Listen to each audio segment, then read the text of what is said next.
It's Saturday morning story time. I hope everybody slept in today. I know I did. It's still very smoky out there, but the air looks a little better today anyway. But I've been, Constance and I both have been gargling, and I can gargle to the tune of Scheherazade, Space Madness. Yes, I can gargle. I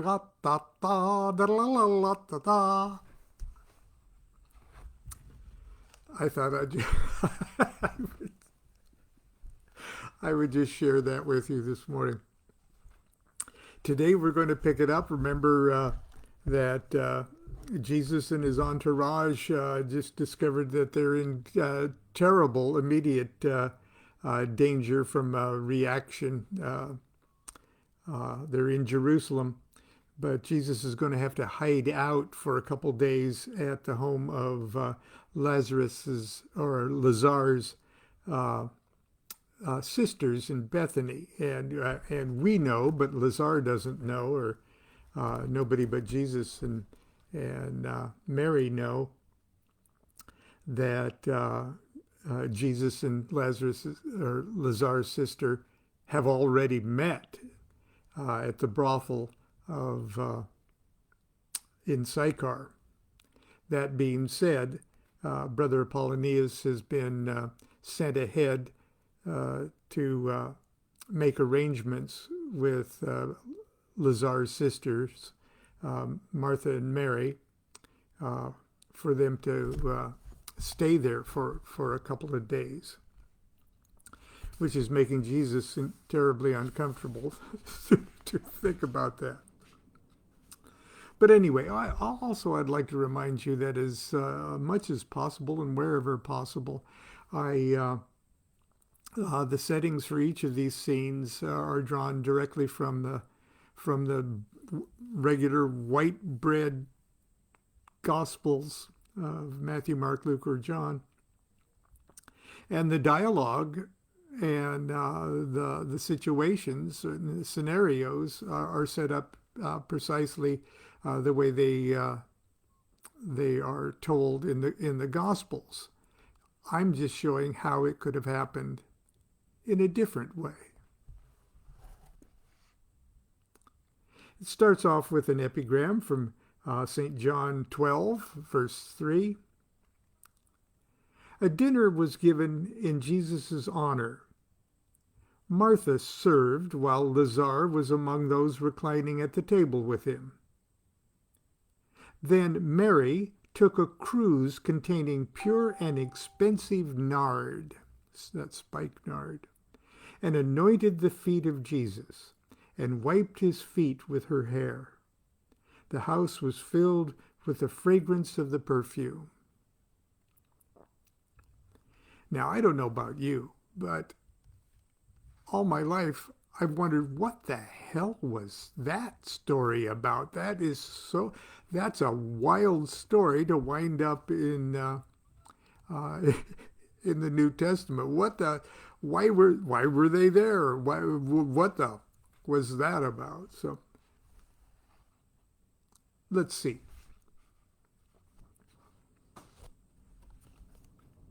Forgive me for disturbing you. I am Brother Apollonius, and I have come from the Carmelite monastery in Galilee. Lazar! Something has happened to Lazar? Mary, come quickly. This man is from the monastery. Something has happened to Lazar. Please, I assure you, nothing has happened to your brother. He is fine. In fact, he's coming here today. May I please come in and talk to you both?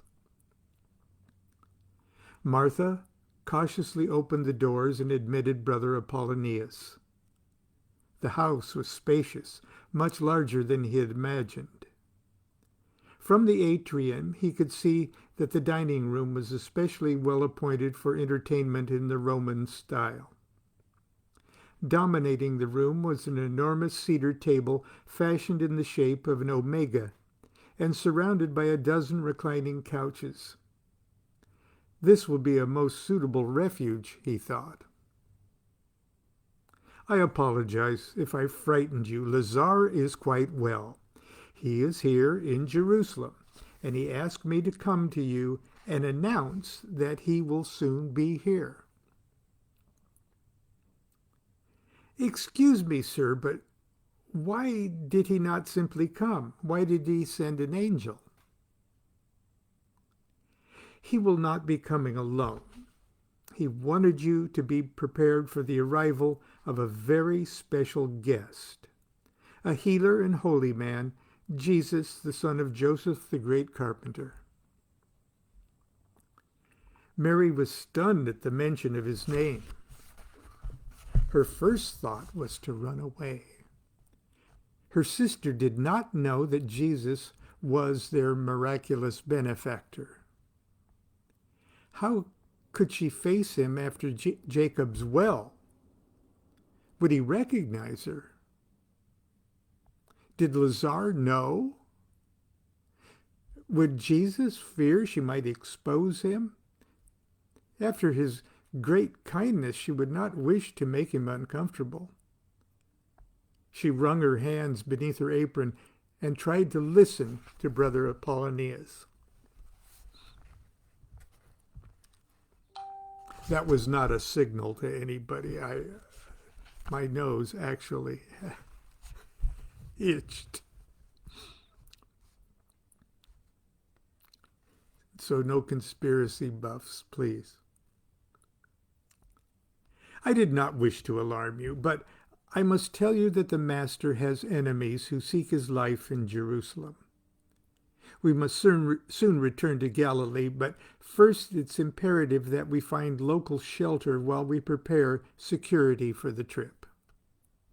Your brother, Lazar, is one of the Master's most beloved disciples, and the dear boy suggested that you might allow us to stay with you for a few days. I realize this is a terrible imposition. I'm afraid there are 7 of us in all. It's no imposition at all, Mary interrupted. But is it lawful for a Hebrew holy man to seek the refuge in the home of Samaritan women? We are Canaanites, and we do not observe the fasts and customs of our Jewish neighbors. Our Master seeks a kingdom where such distinctions will no longer separate good people. You may be assured that he will be honored to accept your hospitality. Then our home is the Master's for as long as he needs it. He will be safe here. He may count on our discretion. Mary could not believe the words that came out of her own mouth. Martha was speechless. She looked helplessly at Mary as if to say, "Do you know how much work this will be?" Mary shrugged and looked at Brother Apollonius and smiled. Everything in heaven and earth is connected to everything in heaven and earth.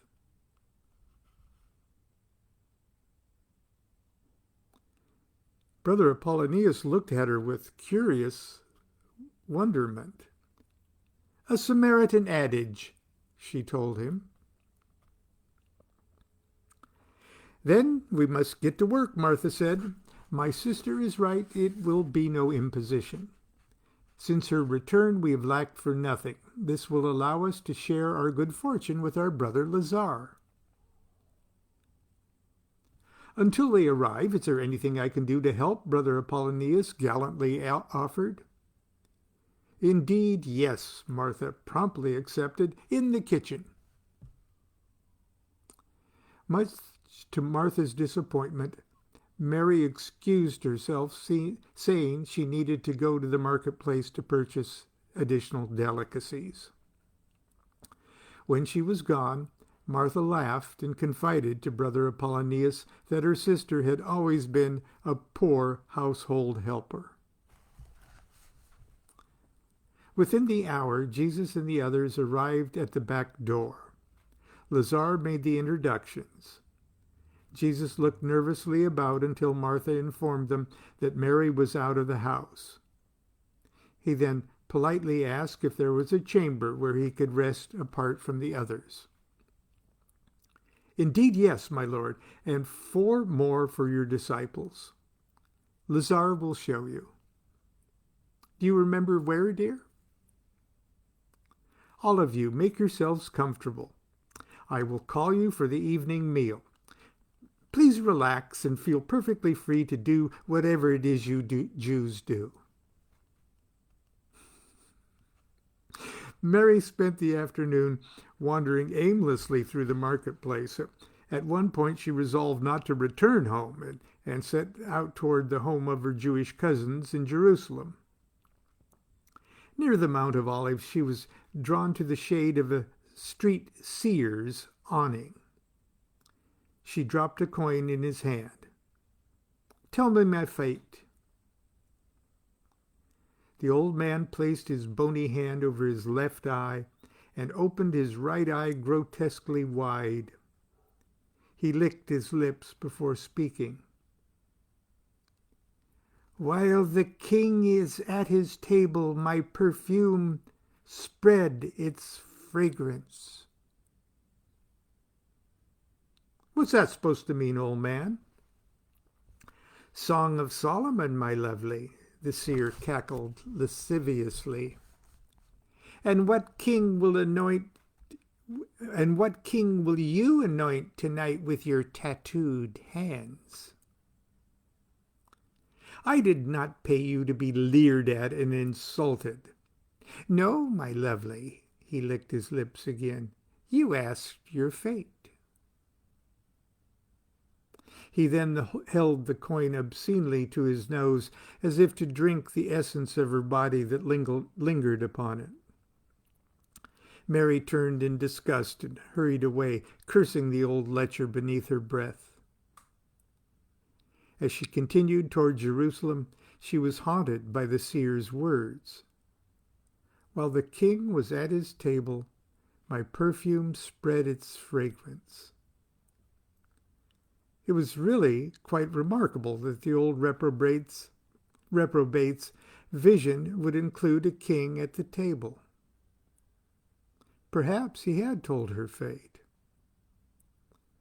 Not 20 paces from the door of her cousin's home, she changed her mind and returned to Bethany. She did not arrive until after Martha had served supper. She entered secretly through the servants' entrance and stood unseen behind the curtain that separated the dining room and the atrium. In her hands, she clutched an alabaster jar of spikenard. From her hiding place, she could see only 3 or 4 of the guests, all lying comfortably on their couches around the low table. Jesus, she thought, must be resting with his back to her. In keeping with Carmelite customs, the meal was taken in silence, except for quiet discussions of Scripture. Mary could not see who was speaking. Teacher, what must I do to inherit eternal life? What is written in the law? Jesus replied. How do you read it? Mary held her breath when she heard Jesus speak. She moved slightly to get a better look and realized that he was reclining at the end of the table nearest her. Only the curtain separated the lovers. From where she stood, she could almost reach out and touch his feet. She wanted to run to him. Instead, she quietly knelt on the floor just inches away from him. You must love the Lord your God with all your heart and with all your soul and with all your strength and with all your mind, and you must love your neighbor as yourself, the disciple answered. You spoke the truth, Jesus replied. Do this, and you shall live. But Master, who is my neighbor? Jesus thought for a moment. Who indeed? He looked around at Lazar and the others reclining on their couches. He thought of Mary. He wanted to see her again and worried she would not return. There was a man who went down from Jerusalem to Jericho. And bandits attacked him and robbed him and beat him and left him with little life remaining in him, and they went away. And it chanced a priest was going down that road, and he saw him and passed on. And likewise a Levite came and arrived at that place and saw him and passed on. But a Samaritan, as he journeyed, came where he was, and when he saw him, he had compassion on him.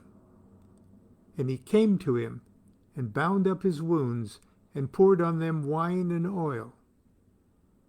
And he put him on his own ass and brought him to the inn and took care of him.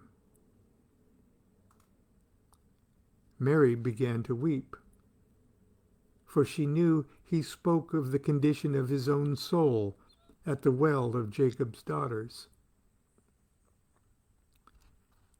The next day he took out 2 silver coins and gave them to the innkeeper. "Look after him," he said, "and when I return I will reimburse you for any extra expense you may have."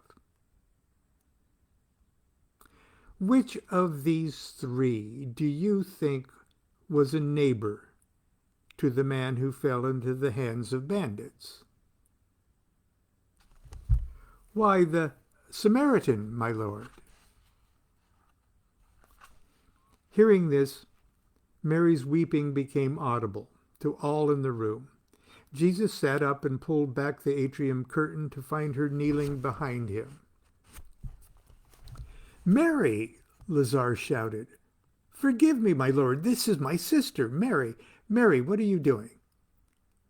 Martha appeared from the kitchen. "Fine time to arrive after leaving me to do all the work of this huge meal." Jesus laughed quietly. "Dear Martha, do not think we are ungrateful for your hospitality. You were worried and upset about many things, but other things are more important, and Mary has chosen the good portion for herself." Mary said nothing, but fell forward to the floor and clutched Jesus' ankles and began to sob. She rubbed her face with her hands and wiped the tears upon his feet. She untied her hair and tenderly rubbed his feet and legs with the silky tresses. Seeing this intimate gesture, the disciples sat up from their couches and mumbled amongst themselves. Jesus stilled them with a wave of his hand. Mary reached for the jar of spikenard and broke the ornate seal. The room filled with the fragrance of the fine perfume. "Lord, I have—" Jesus hushed her with the tip of his finger upon her lips. Then, as all watched in amazement, in amazed silence, she poured the entire priceless contents of the jar upon his feet. It was an act of insane extravagance. Lazar looked to Martha. "Is she mad? Where did she get the money to buy such a thing?" Before she could answer, Simon the Rock spied the tattoos on Mary's hands. "Whore! Whore! Master, she is a whore! Surely you can see what she is. You allowed her to touch you like this?" "She is my sister, you pile of pig shit!" Lazar jumped up upon the table and leapt upon Simon's back. Simon spun and heaved his tightened frame so violently that Lazar was thrown to the wall. Andrew lunged at Mary and tried to pull her away from Jesus, but was stopped by Brother Apollonius, who snared his neck with the tablecloth, then fell upon him, smashing his nose against the floor. Lazar returned to his feet and started again towards Simon. Stop it, all of you." Jesus stood up and helped Mary to her feet. He escorted her to the kitchen, where Martha stood crying in the pantry. He returned to the dining room and surveyed the mess. "Simon, see to your brother's injury. James, John, clean this place and repair what damage you've done. Quickly. The 4 of you will leave this night for Galilee. I will join you when I can again stomach the sight of you." A few hours before dawn, Simon the Rock, Andrew, and the sons of Thunder left Bethany. By noon, they rejoined their families and the remainder of the disciples walking north on the road near Jericho. They were too ashamed to reveal why the Master had banished them. When Rhoda asked Andrew how he broke his nose, he only growled and answered, "Samaritans." And that's the end of the chapter reading for today. And we'll pick it up tomorrow. For I guess then tomorrow will be our Sunday school lessons. Okay. Continue to be good to yourself and be good to each other. Enjoy your weekend, but make it safe. "Do what thou wilt" shall be the whole of the law. Love is the law. Love under will.